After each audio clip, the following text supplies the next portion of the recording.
It was a pitch-dark night, and we were out for a walk. Suddenly, a bright white light came from the train tracks. It was getting closer and closer before it reached the woods and suddenly faded away in the distance.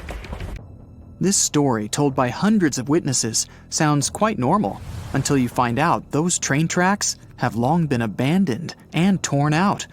The last train that could have been the source of light had departed many years ago.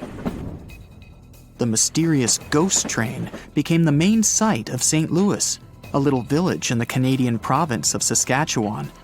There are just around 400 people living there, and hundreds visit it to see the St. Louis light. It was featured in books and online, and was on TV shows like Unsolved Mysteries.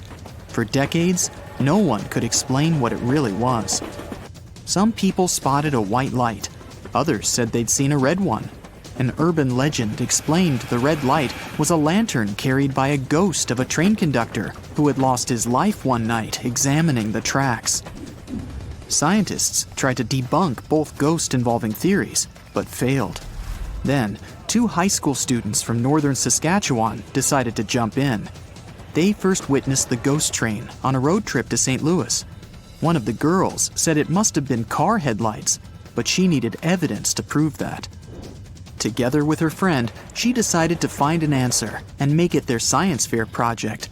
They made several field trips to St. Louis for research. The young Ghostbusters used a detailed map, a compass, and a GPS system, which was pretty rare back in 2001. The girls found the location from where the ghost light was seen best of all. Then, they drew a straight line on the map to where the light was coming from and marked all roads next to or on the line. One of the girls' father agreed to help them. He parked his car at various locations near the lines and flashed his headlights. The girls didn't see them, as all the places seemed to be too low. Finally, they found a short hilltop highway stretch. For 20 minutes, the dad was flashing his lights on and off, and every time the lights went on, the girls could spot the ghost train. When he turned the car around, they saw the mysterious red light as well. The spot was rather far away from the track, so it was possible to see it, thanks to diffraction. The light passed through a little opening, maybe the trees, and became larger. The smart girls received gold medals at the science fair for their project. 10 years later, a similar story happened in Anson, Texas. Each night, the locals noticed a mysterious light at one spot of the highway. They called it Anson Light and believed it was a mother with a lantern searching for her son. He'd disappeared in a snowstorm a long time ago. His mom went looking for him and never came back either. A group of students didn't believe in this beautiful story and decided to find the source of light with their iPhones. They followed Google Maps down the dirt road to a highway that they thought to be the light source. Halfway to the light, it was already clear it was really coming from cars, and not a mother with a lantern. It's easy to be a ghostbuster outside with your friends, but what if you had a ghost in your own home? This is what happened to a family who moved into an old house in 1921. The house was huge, with gas lights, no electricity, and many passageways. Just a classic movie haunted house. One morning, the lady who went down in records as Mrs. H heard footsteps over her head when she was home alone. She rushed upstairs and found an empty room. She checked every room and also looked one floor up. It was all empty. Then, she started hearing strange noises when she was in bed at night. It sounded like someone was moving furniture and china and sighed in the silence. Whatever was haunting the family was getting braver and braver. It followed them along the halls. It felt like it was about to approach them and come into contact. One of the children of Mrs. H once ran into her room and asked why she was calling him. She said it must have been the wind, but the child was positive it was someone's voice. The plants didn't live long in that house.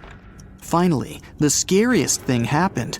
Mrs. H woke up one night and clearly saw a man and a woman in her room. She had to stop it all somehow, so she asked her brother-in-law for help. He did his research and suggested it could be a carbon monoxide leak. This colorless, odorless, and tasteless gas had caused similar visions in other people. When they checked the gas, they found the gas was coming out of the furnace and into the room instead of going out through the chimney. It gave the family headaches, hallucinations, dizziness, and other unpleasant symptoms. Some ghosts leave fingerprints behind, or so says the San Antonio legend. According to it, in 1938, a school bus was driving through a rough snowstorm and got stuck on the train tracks. When the train crew saw the bus, they did their best to stop, but it was impossible to avoid the collision. No one in the bus had survived in that accident, and ever since, the ghosts of those people are protecting others from the same fate. Hundreds of people have visited the spot ever since to play with destiny. They leave the car in neutral on so-called ghost tracks and wait for the ghosts to come and help them out. Some people put baby powder on their cars to have fingerprints as evidence. And they do see the fingerprints once they get out of the car. Turns out there's a logical explanation for this one as well. There's an incline on the tracks, so when the car moves a bit, you can see your own fingerprints in baby powder. And the original story that inspired the legend didn't even happen in San Antonio, but in Salt Lake City, Utah. Something unexplainable was happening on the campus of Coventry University in England. Whoever visited the 14th century cellar ran out of it in fear. They said they'd seen a ghost of a woman. One lecturer at the school, who was also a part-time ghostbuster, decided to debunk the mystery. He was once working at his lab when he felt the presence of someone else. He was brave enough to do research in the cellar and found out the reason for all this madness was what he called the fear frequency. The levels of sound frequency in the cellar were so high that they made people see optical illusions, feel anxiety, and get chills down the spine. A similar effect makes you hear humming of a glass when you're running a damp finger on it. A small village of Kalachi in Kazakhstan has become home to a unique, mysterious sickness nicknamed the Sleep Hollow. Back in 2013, the first villagers got affected by it. They were doing their regular routine, biking, going to work, or chatting with friends, when suddenly they'd fall asleep. It all looked similar: slurred speech, lightheadedness, and then boom! Some of them only woke up after 6 days of loud snoring. And when they did, they didn't remember anything that happened to them and experienced weakness and headaches. The Sleeping Beauty-style sickness affected people of all ages, including kids, and even a cat named Marquise. Its owner said the cat started attacking walls, furniture, and the family dog. Then it dozed off and was snoring like a human for hours. More than 150 people got the sleep hollow in 3 years. Doctors and sleep disorder experts struggled to find a solution. A lot of people blamed possible radiation from nearby uranium mines. Kazakhstan's doctors checked over 7,000 homes, but found the radiation levels weren't high enough to cause it. They also checked water supply in the area for heavy metals and bacteria, and it was all right as well. Then, the former head of the uranium mine suggested the gas was seeping through the ground. Scientists tested this theory, and it turned out to be the answer. The dangerous gas was in the air, and it took down the amount of oxygen, making people fall asleep. Families started moving out one by one from that sleepy hollow as soon as the mystery had been solved.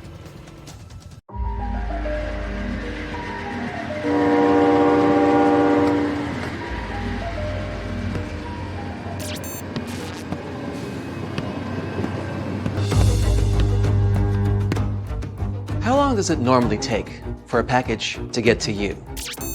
A day? A week? A month? How about over 3 years? Well, something like that happened in India not too long ago. At first glance, it doesn't seem all that surprising. Packages get delayed or even lost along the way all the time. That's just the nature of parcel delivery. This wasn't some standard package. It was an entire train carriage loaded with tons of compost. Something this massive couldn't have just disappeared and then come back. Or could it? Let's find out. And yes, along the way, we're going to learn some cool things about trains.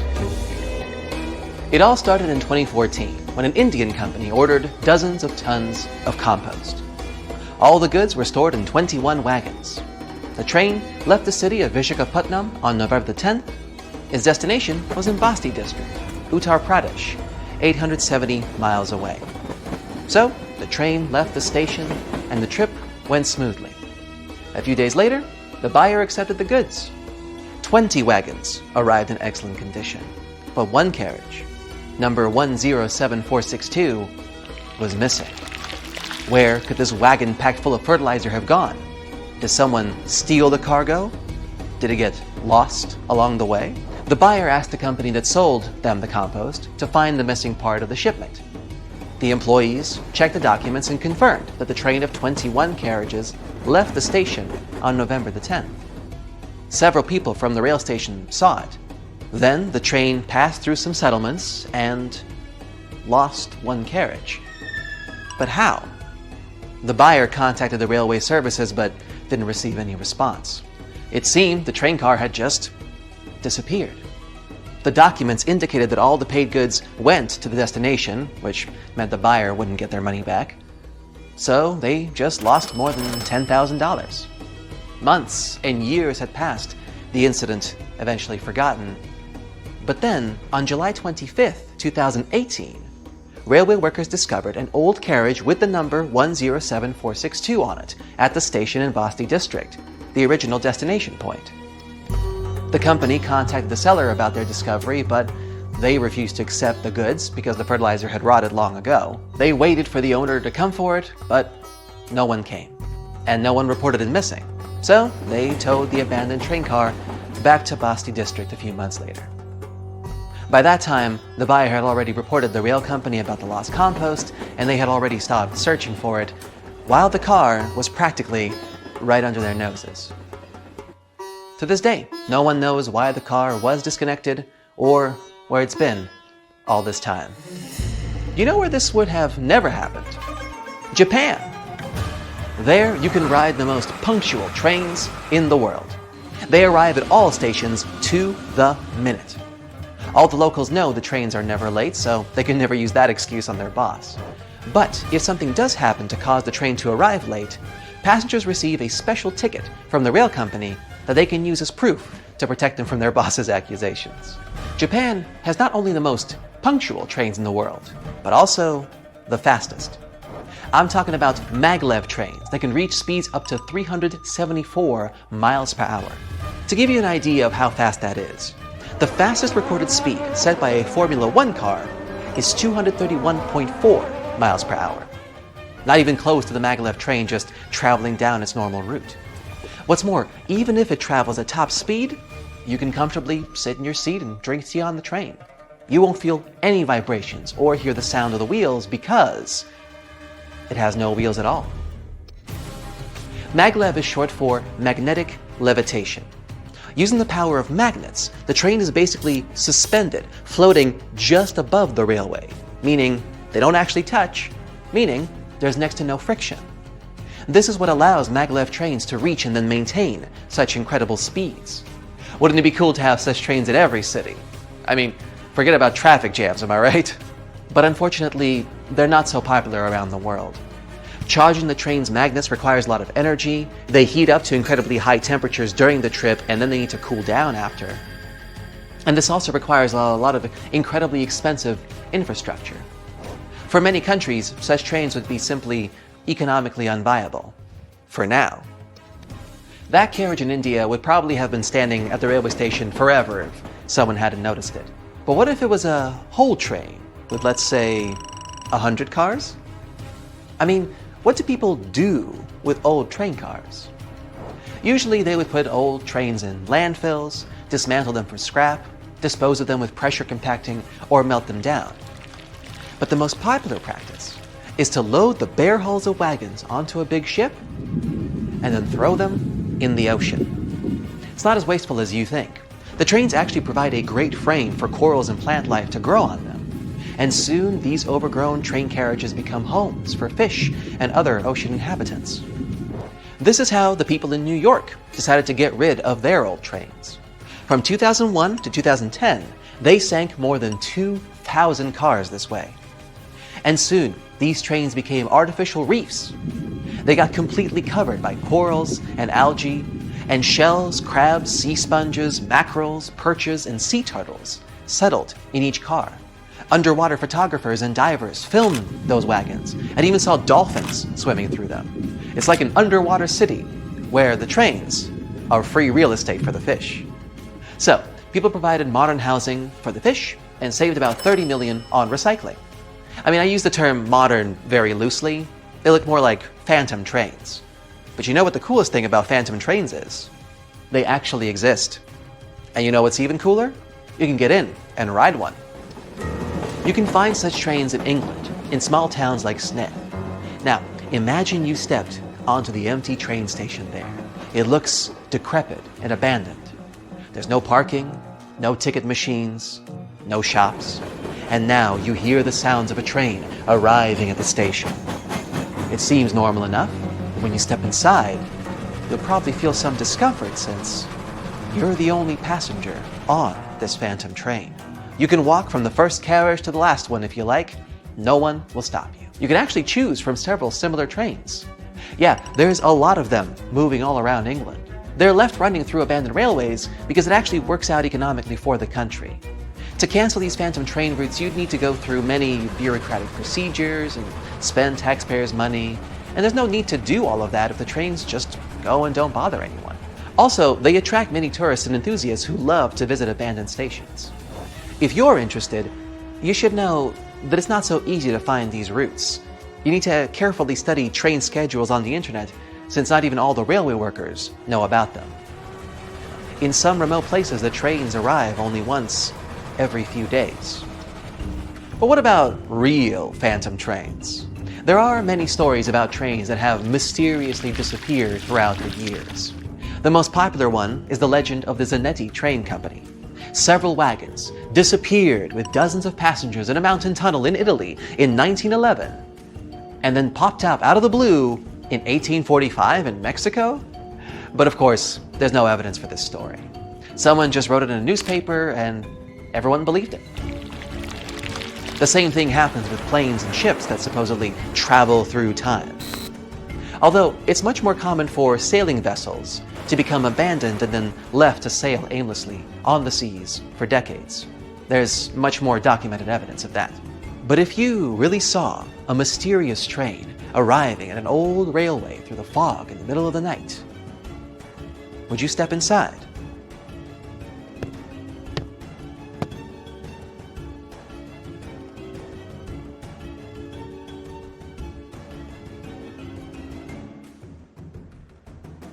A lot of weird incidents have happened in the mysterious valley of Harzu ever since the 1950s.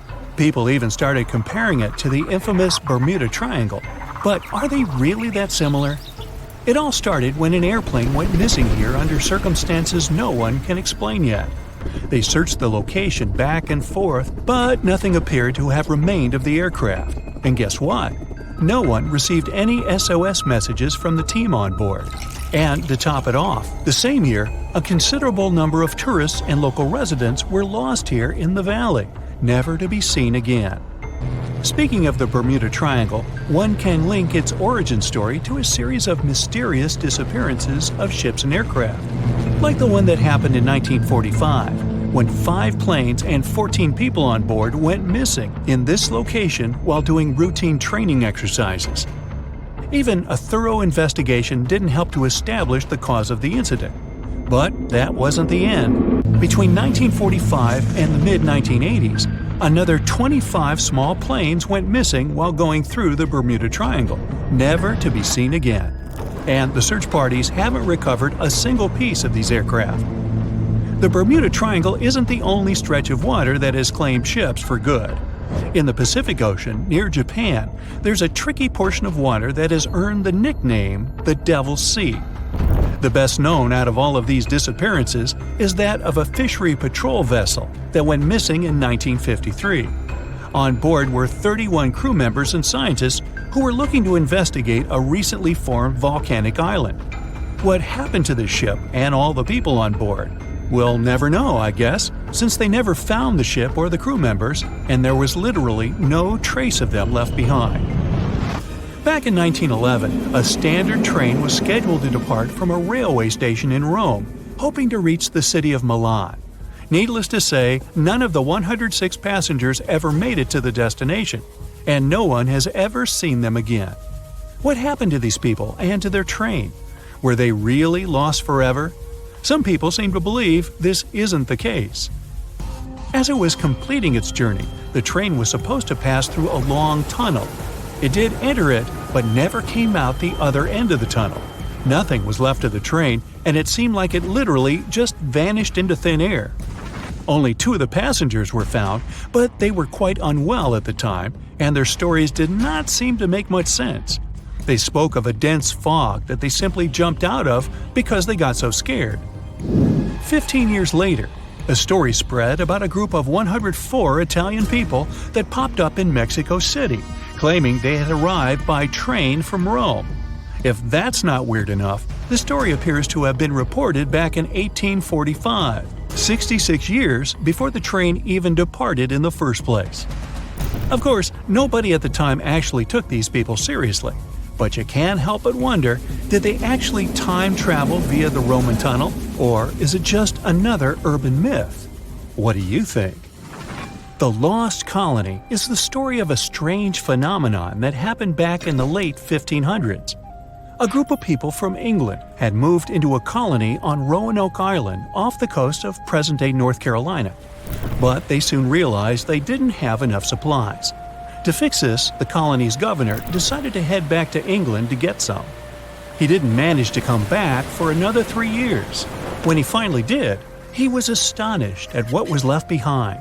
Nothing. The entire population of the colony was gone. The only reminder of what had been there was a single word carved into a tree. To this day, nobody knows what might have happened to these people or what the carved word means. A lighthouse without an operator? You might think that can't possibly be true, but hear me out. Located in the northwestern part of Scotland are the Flannan Isles. There's nothing fancy about them since they're nothing more than a bunch of rocks and grass. But there is a famous lighthouse here hiding a dark secret. In 1900, all 3 of the lighthouse's keepers mysteriously disappeared, never to be seen again. Ever since, the islands have been completely abandoned. The lighthouse became one of those with an automated system in the 1970s. No list of places where things go missing could be complete without this mysterious forest located in Transylvania, a region in Romania. And no, it has nothing to do with the famous Count Dracula, if that's what you're thinking. It's called the Hoya Forest, and it's a place that has seen quite its share of unusual phenomena. Not only do people go missing here, but others have experienced all sorts of weird noises, from female voices to whispers. Some people claim to have time traveled between the spooky trees of the Hoya Forest. They say they had literally skipped a few hours before they went back. The Yellowhead Highway is a stretch of road located in British Columbia, Canada. One section of the road has received a lot of attention throughout the years, starting with the 1960s because of some mysterious disappearances. These events have earned it the nickname Highway of Tears. There is no reasonable explanation as to why people keep going missing here. What is more striking is that most of these people were young women. This triangular area that stretches above the desert and the Sierra Nevada mountains in the state of Nevada received quite a bit of attention because of a disappearance that happened back in 2007. A record-setting sailor, aviator, and adventurer named Steve Fawcett flew here in a small plane and then disappeared. They searched for Fawcett intensively for months, but didn't find any traces of him or the aircraft. 1 year later, the mystery of Fawcett's fate was finally solved when a hiker came across his ID cards, and later a search party found the plane's wreckage. It's one of the most visited natural resorts in the world, but Yosemite National Park carries some dark secrets of its own. Despite its beauty and abundance of wildlife, a total of 45 people went missing right here in this location. No one knows what happened to them. Hey, maybe we should ask the local bears. They might know something. There are even stories of people that disappeared from one region of the park only to pop up in a completely different location. This hasn't stopped over 3 million people that visit the park each year from wandering around this location, though. Whenever a ship happens to sink, you'd expect to at least find pieces of it on the bottom of the sea, right? Well, not if you're traveling through Lake Superior. It's located along the border of the United States and Canada, and became famous because of the great number of ships that went missing here. It may have something to do with the stormy winds, of course, but that doesn't explain why some ships simply vanish altogether, without a single piece of them ever to be found, not even at the bottom of the lake.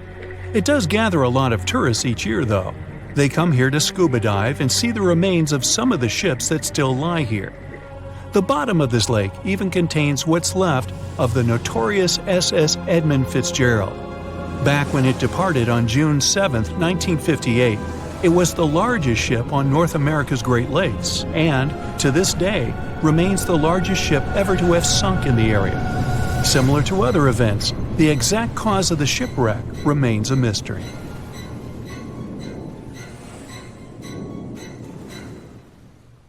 China plans on building a train that will connect mainland China to the United States. The track will start in the northeast region and then make its way through Siberia in eastern Russia. It will then go under the sea through the Bering Strait into Alaska in the US through a 125-mile underwater tunnel. It will then flow across Canada's Yukon Mountains and British Columbia and finally to the United States. And once there, it can connect to every major train station in America. The total distance, around 8,000 miles. This China, Russia, Canada, and US network was conceived in 2014 by a group of Chinese engineers who had a vision of a major transcontinental train track.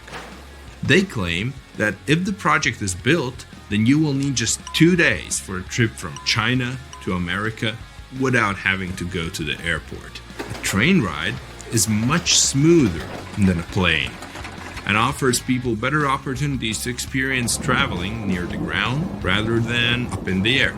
And the trip itself can boost tourism across 4 countries. Even though a plane ride from China to the US takes just 14 hours, depending on where you're coming from, anyone will get to experience the joys of looking out of the window and seeing yourself whisk through the land. This new rail system will be 1,800 miles longer than the Trans-Siberian Railroad, which is the longest railroad in the world, and the tunnel itself will be 4 times longer than the English Channel. If the project gets the green light, then it would cost a total of $200 billion. Building on the main surface won't be so much of a hassle and won't be as challenging as one would expect. But the tunnel in the Bering Strait will require many skilled and experienced engineers to construct it. And they have already figured out how they're going to do it. It will be divided into 3 levels with 2-way traffic. The upper level will accommodate the high-speed trains, while the bottom level will be for the slow-moving cargo and passengers, while the middle level will be reserved for emergencies. The cargo train can move up to 100 million tons of cargo, which makes up 8% of the world's freight cargo between Europe, Russia, China, Japan, South Korea, Canada, and the United States. Passengers wanting to leave from Alaska to Russia and vice versa will only have to take a 20-minute high-speed train ride to their destination. The tunnel alone in the Bering Strait will cost around $35 billion. From start to finish, it could take anywhere between 12 to 15 years to complete. The project will involve many international firms and construction companies to help out with completing it. This could possibly be the most expensive project in history if funded properly.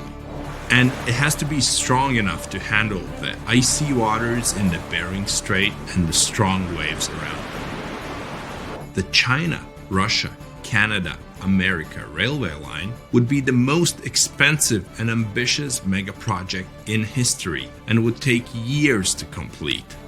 But according to some resources, China is confident that they have the technology necessary to do something of this scale. It will change the transportation industry forever and increase tourism across all continents. If this project is going to be built, then it would be technically possible to travel from a train station in Portugal all the way to the United States. Europe has an impressive train network that's all connected to each other. From Eastern Europe to Central Asia, you could take a train from certain countries until you end up in China. For the past 20 years, China's speedy rail network has grown incredibly. It has the world's largest high-speed rail network that covers more than 23,000 miles. Based in Shanghai, it's also the fastest commercially operating train, which reaches speeds up to 270 miles per hour. So once in China, you can get on any train and speed off to wherever you want to. It will be the ultimate traveling experience to only travel by train from continent to continent. There won't be any need to travel by an airplane. So if you have fear of flying, let's say, then this will be the perfect way for you to go by. But building train tunnels underwater isn't easy. The best engineers have to figure out all the risks beforehand. The Channel Tunnel, for example, is an underwater train that takes you from London to Paris in just 2.5 hours at cruising speed. The train is highly equipped with the most advanced technology in the market to ensure comfortable travel. If you have any work to do, then you can just pop open your laptop and connect to the Wi-Fi. Want to take a break? Just head to the cafe for a quick drink and enjoy the lounge feel and the great beverages. And if you feel like watching a movie or catching up on your favorite TV series, then the train offers that too. You won't feel the time pass since you can just relax in luxurious leather seats in business premier class. Train travels at around 186 miles per hour and is considered to be the world's longest underwater tunnel, considering that most of it is submerged. The tunnel itself is 31 miles long and costs $6.3 billion. It began construction in 1988 and was completed 6 years later in 1994. It was considered to be one of the 7 wonders of the modern world, in line with the Empire State Building in New York, or the Panama Canal, or the San Francisco's Golden Gate Bridge. And just like the China to US Dream Project, this tunnel also has 3 tracks, 2 used for trains and a smaller one for emergencies. Each shuttle is 2.5 thousand feet long and needed 13,000 employees to construct it. Even though many people got to visit the City of Love in Paris and the multicultural hub of Europe in London, the channel is also used for import and export. According to some reports, 26% of traded goods travel between the UK and the rest of Europe each year using the tunnel. China approved the first underwater speed train from the port of Ningbo near Shanghai to Zhoushan, which is a group of islands on the east coast of China.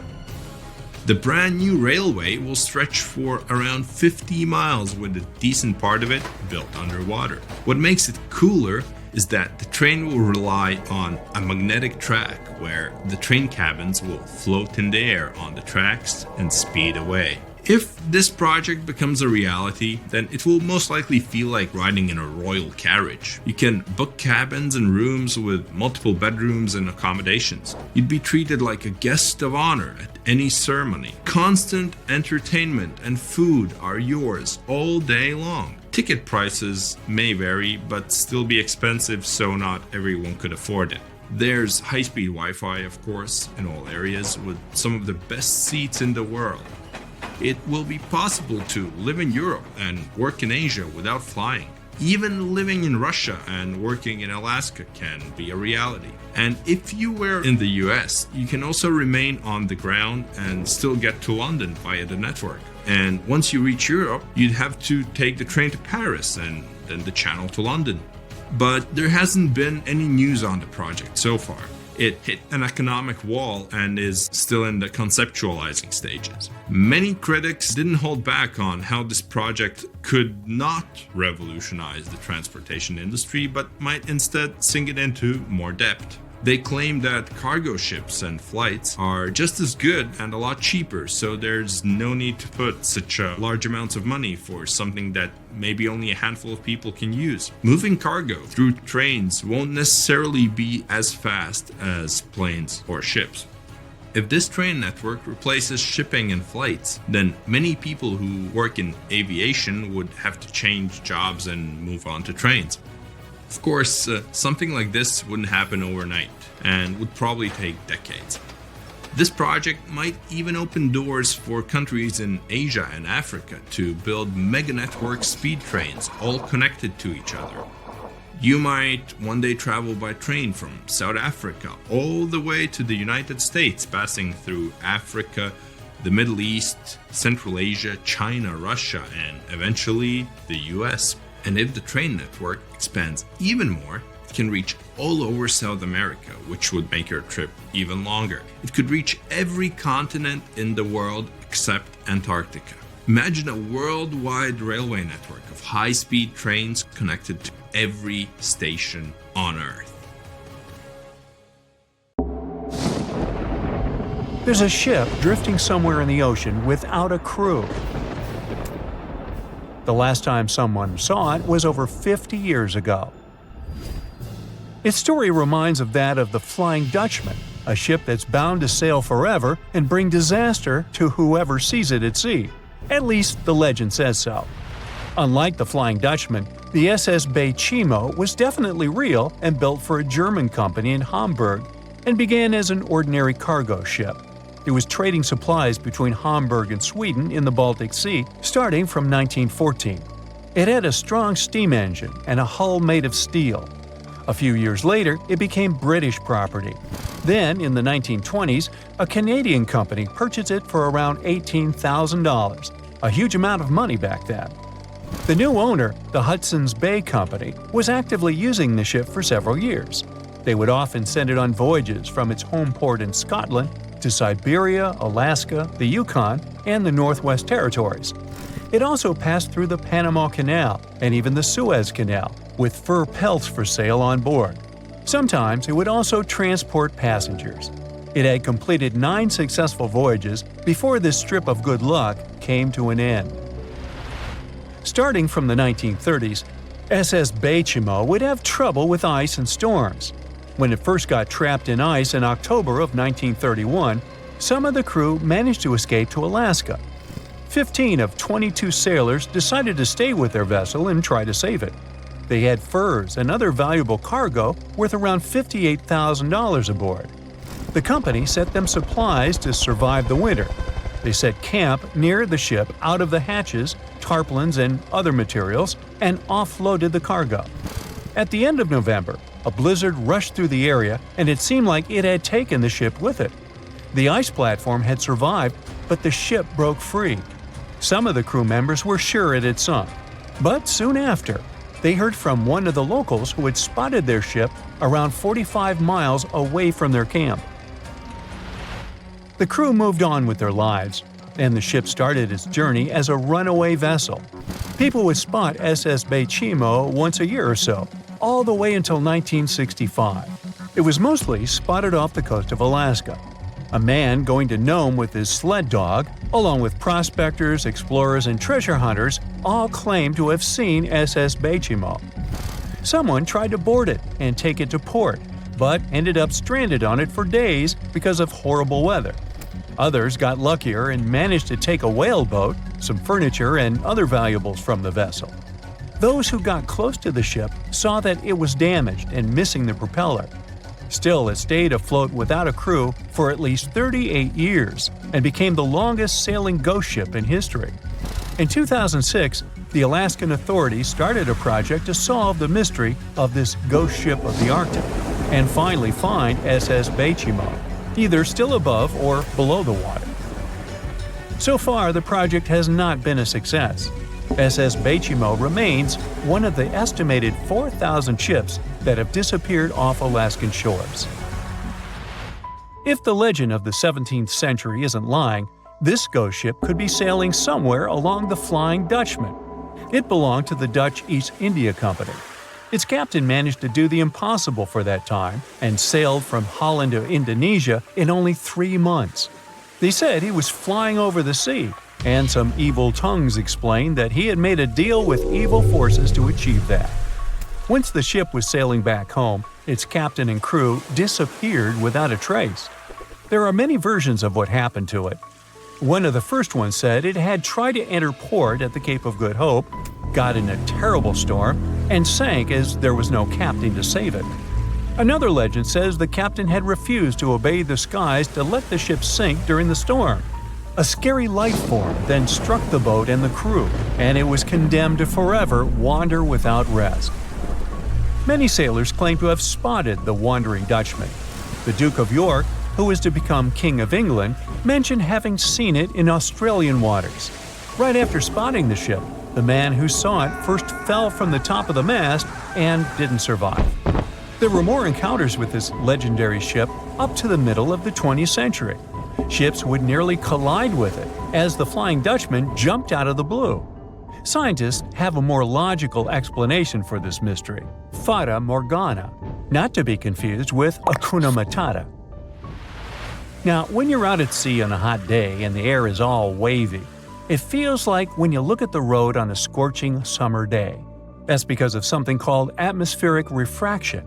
When light passes through different layers of air with different temperatures and densities, it bends and twists. Sometimes, under certain conditions, this bending of light can create really bizarre optical illusions over the ocean, like sightings of the Flying Dutchman. The Fata Morgana phenomenon can make distant objects appear distorted, stretched, or even lifted above the horizon. So you can see a ship far away, but because of the way the light is bending, it will look like it's floating above the water or even disappearing and reappearing. A Fata Morgana is most commonly seen in polar regions, especially over large sheets of ice that have a uniform low temperature. But you can see it anywhere, even in deserts and over lakes on hot days. The first stories about ghost ships go all the way back to ancient Greek and Roman mythology.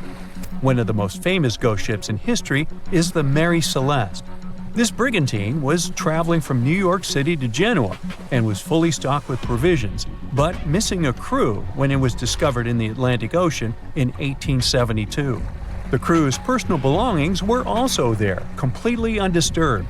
The final entry in their log was made 10 days earlier. We still don't know what happened to its crew, and the ship has inspired many spooky stories and legends. The Lady Lovibond was another legendary schooner that is believed to have been wrecked off the coast of Kent in the middle of the 18th century.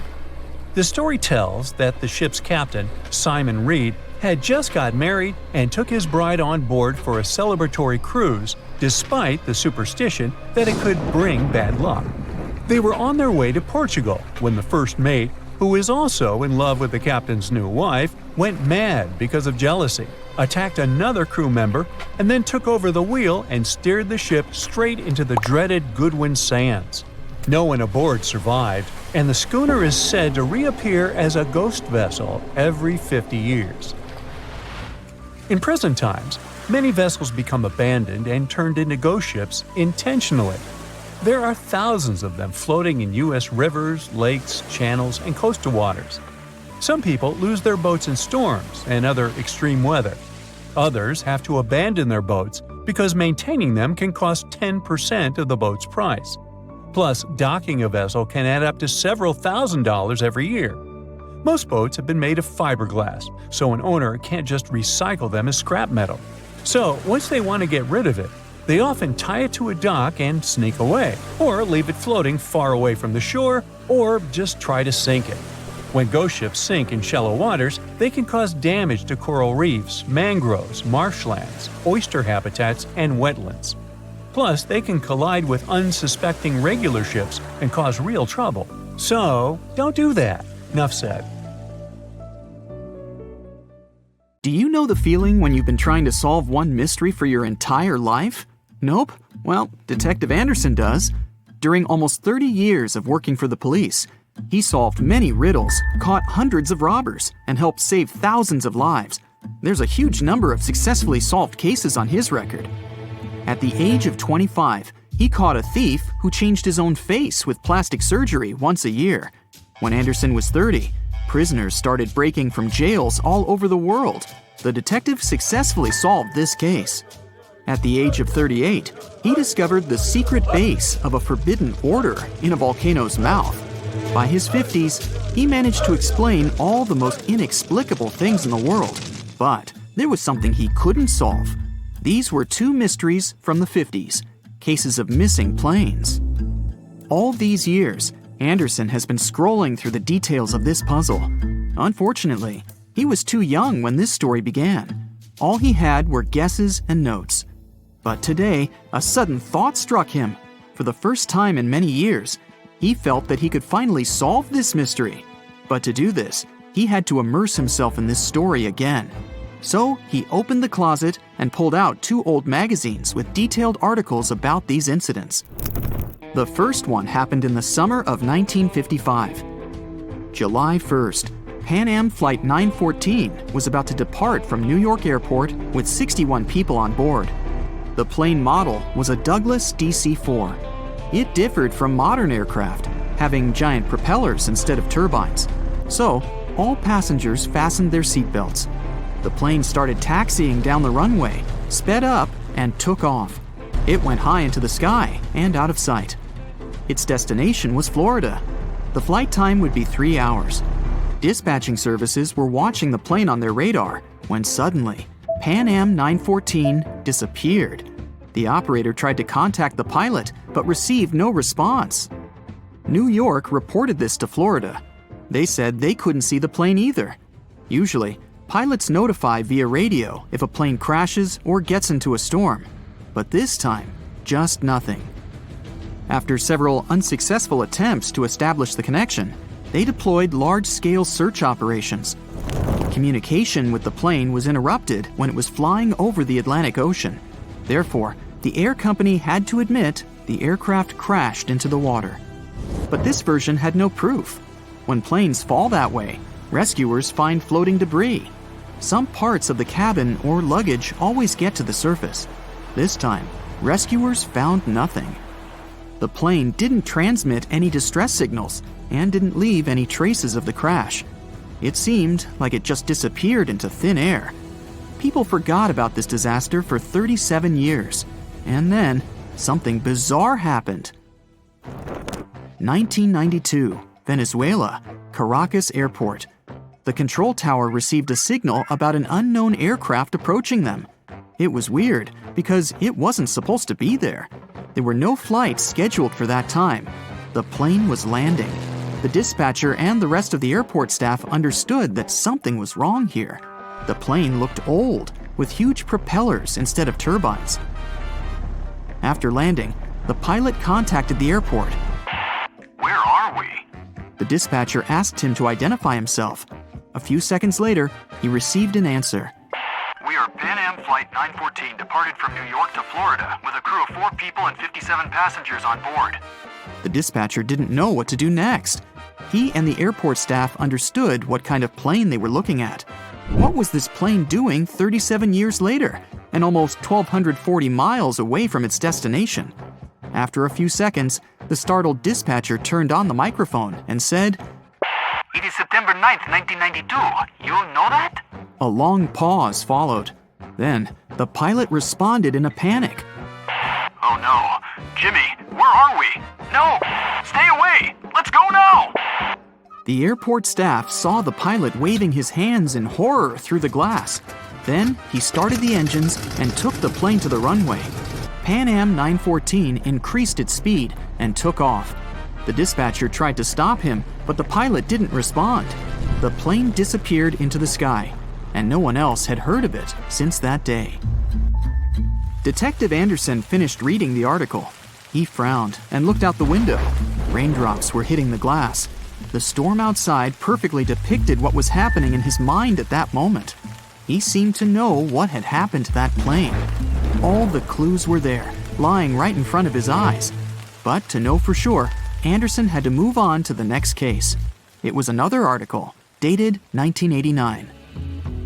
It happened in 1954. Santiago Airlines Flight 513 took off from West Germany Airport. The plane was due to land in Brazil in 18 hours. There were 88 passengers and 4 crew members on board. The plane hid behind the clouds and disappeared from all radar. Air traffic controllers were trying to contact the pilots, but didn't receive a response. 18 hours later, they called the airport in Brazil. Those dispatchers couldn't confirm this plane's landing and couldn't contact the pilots either. The search operation lasted for several months, but they found nothing. Just like in the Pan Am 914 case, the plane disappeared from radar while flying over the Atlantic Ocean. 2 years later, the search operation ended, and Santiago Airlines ceased its activities. October 12, 1989. Airport controllers in Brazil noticed a passenger plane that suddenly appeared on their radar. It didn't answer the airport staff's questions and just circled over the airbase. After a few minutes, the plane landed and nothing. No one opened the ramp. Passengers didn't get out. Pilots didn't respond. The aircraft was in perfect condition. One of the dispatchers realized that this was the missing Santiago Airlines Flight 513 that had been considered lost for 35 years. Airport staff approached the plane and opened the doors. What they saw there terrified them. The police, customs staff, doctors, detectives, and other airport staff members gathered around the plane. No one knew what to do next. There was no living person on board who could tell the truth. The plane disappeared in 1954 and appeared 35 years later in perfect condition without any damage.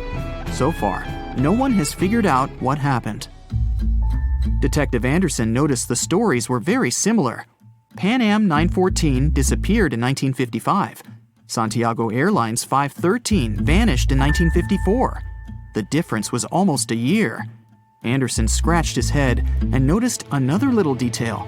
Both planes went missing from the radar the moment they were flying over the Atlantic Ocean. There are many myths about phantom ships and mysterious phenomena connected with the Bermuda Triangle. Detective Anderson knew these tales, but these 2 missing planes puzzled him. He looked at 2 articles and understood everything. Exactly! The solution was there, right in front of his eyes. Both stories were written in the same newspaper.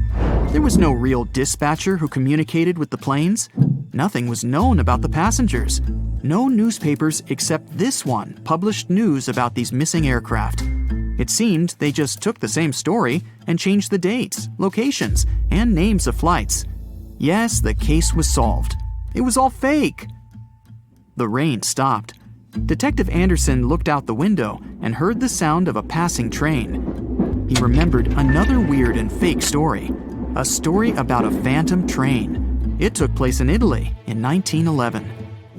100 passengers boarded the train of the Zanetti Railway Company. It went through the picturesque mountainous area, got into a mountain tunnel, and disappeared. No one else had seen the train since then. All the passengers were lost, but not for long. They appeared in the past. There were records dated 1845. One unknown doctor from Mexico City wrote about 100 Italians who appeared in the city from nowhere. They were all dressed strangely and talked about one mysterious train. This was a completely made-up story. There was no proof or records about this train and the people who got into the past. A loud sound interrupted his thoughts. Detective Anderson picked up the phone. He was silently listening to the person on the other end of the line. A minute later, he answered, "Yes." The detective put the phone down. It was a new mystery for him. In the Sahara Desert, the locals noticed a huge ship lost in the South Pacific 27 years ago. There was no crew on board, no cargo, and no flags. No one knew how it appeared among the sand, but wet mud formed around it because of moisture. It seemed like the ship had just teleported there from the water. Perfect! No fakes this time. Detective Anderson put on his hat and left the office. But this story is for another video. No matter what happens, don't stop. We almost got it. Two treasure seekers are digging frozen ground in a cornfield at night. It's raining hard, lightning is flashing, but these two guys keep working. And now the shovel hits something solid.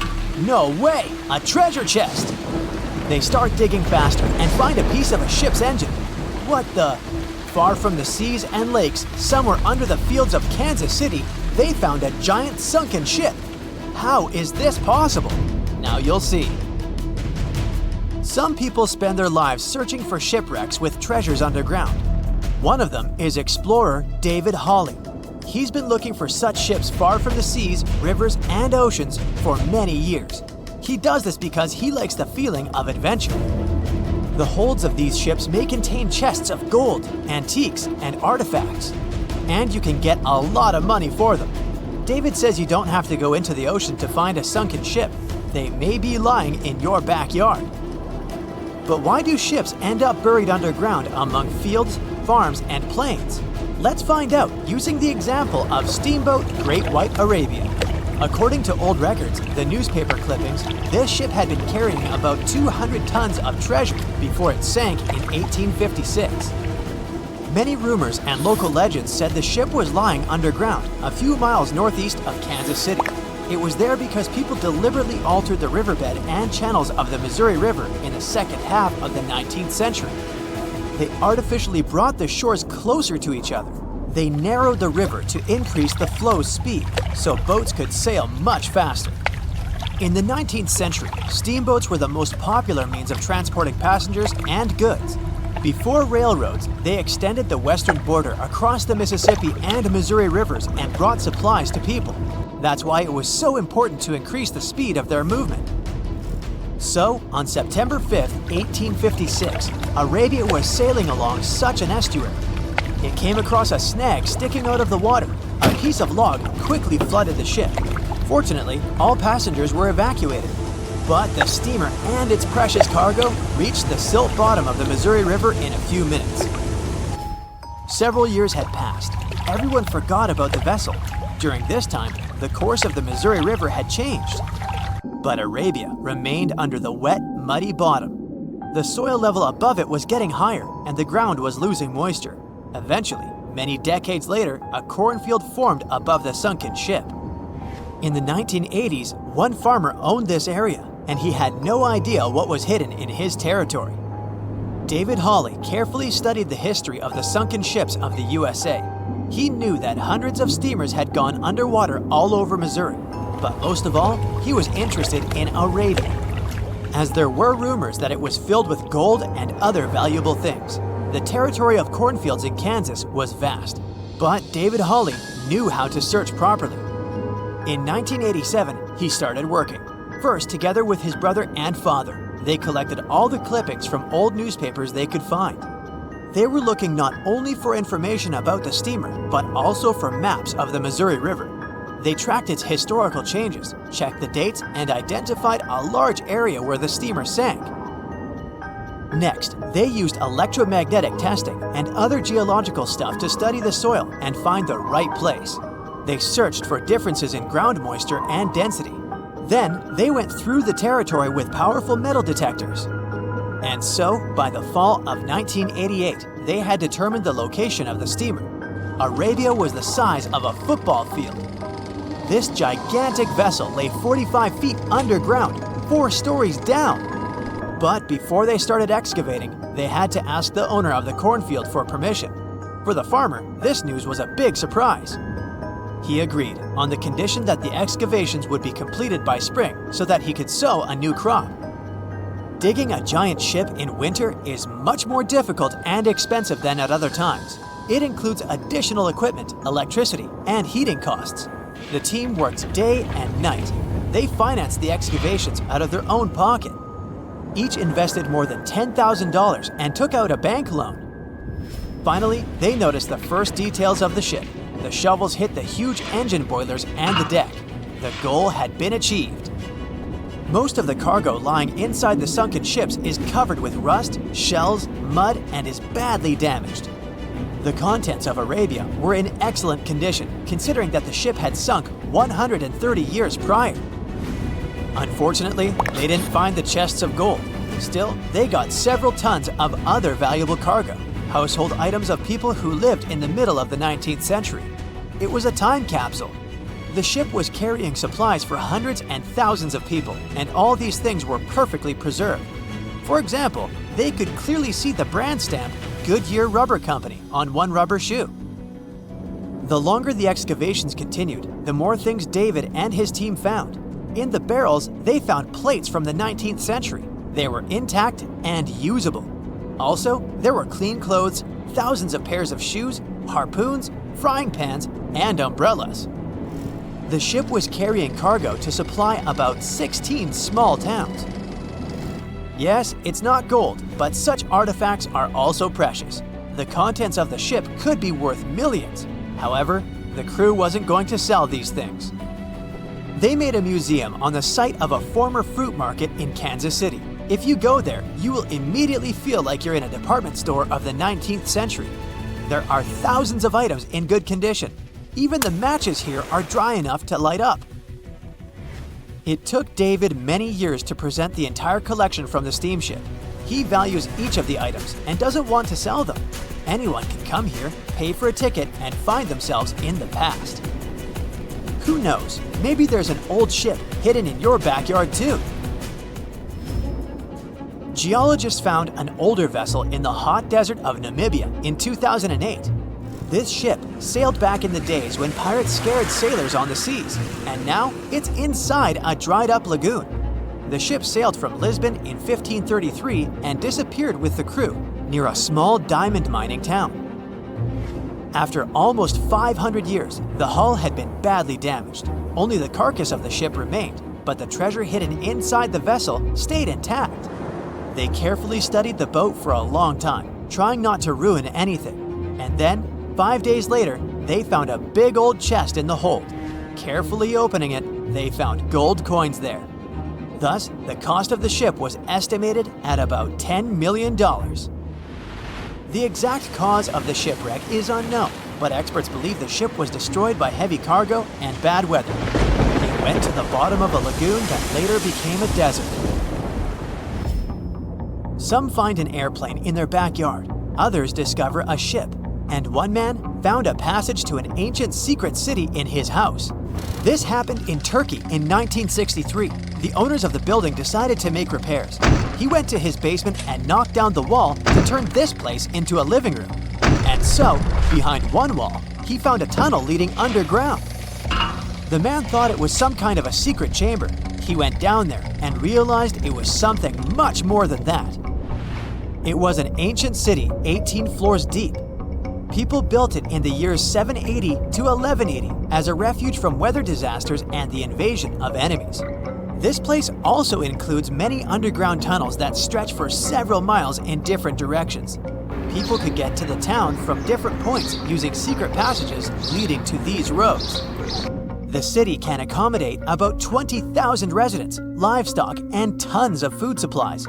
Archaeologists have also found a chapel, schools, stables, and public kitchens there.